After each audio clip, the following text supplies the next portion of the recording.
So this should be something like what you've got already on your code, and let's just check it. As you can see, the cat moves up, okay, and it doesn't go through the colour because that's that piece of code here. If it's touching the colour, the minus 10 steps. So what we want is another character created, and then this character can chase round your original character, the cat, or you might want it to be Tarzan or whatever.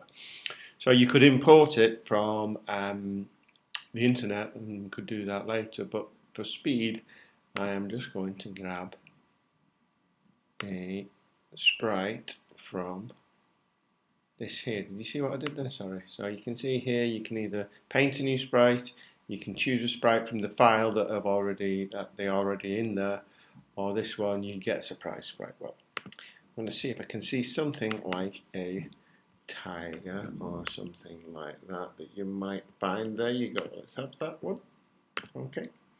Obviously, it's created the new sprite there. The new sprite is too big, so we could shrink it here now.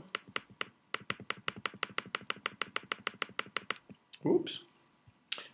Sometimes that happens. Oh. Okay, so shrunk the sprite, make it nice and small so it can go through. You will have more platforms than I've got. Now I'm going to try something. I'm going to try and copy the code. I could either grab this code here and pop it one by one, but I'm just going to try and see if I grab this and go on top there. Does it? No, it doesn't seem to do it. Could I copy the code? No. No. So what I'm going to do is I'm just, instead of copying the whole thing, I can just grab that and then, can you see that highlights it there in the box? The next one, highlighted.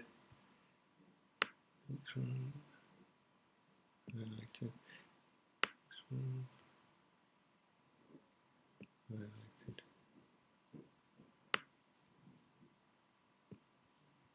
Oh, in fact, this piece of code here shouldn't be there. Delete that. That was from later on.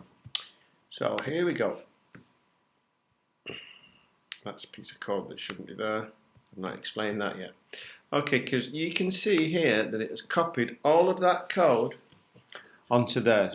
However, it's the identical code, and it's here, it's using the up arrow.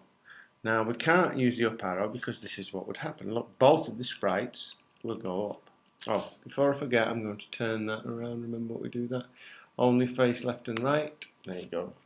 See, now that's no good. No, actually, to show you that it doesn't bounce through, that it bounces off. There you go. Can you see what's happening then? Bouncing off. That's right, because I clicked it.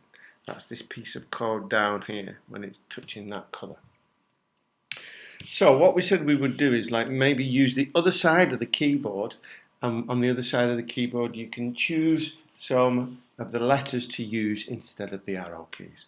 Now instead of up, I am going to use something that's at the top of the keyboard, W. Now does that work? Yeah. Can you see that goes up now? And that goes up now independently, okay? So instead of the left arrow, I'm going to use A because that's at the left hand side. And I'm going to try it. There you go. And then instead of the down arrow, I am going to use a Z. Try that. And then instead of the right arrow, I am going to use an S. And they're kind of in a similar position. Up, to the right, down, to the left, down. Okay, now I can see that the tiger can get through those gaps. Because if it can't get through the gaps, there's not much point. Okay, there you go. And then you can catch him. Later on I'm going to show you what to do, how to change your original sprite if the tiger catches him, so you can get him falling on the floor and going ouch or something like that. Okay, so we copied the code by dragging and dropping like that, and then we changed the code a little bit. Alright, hope that was useful.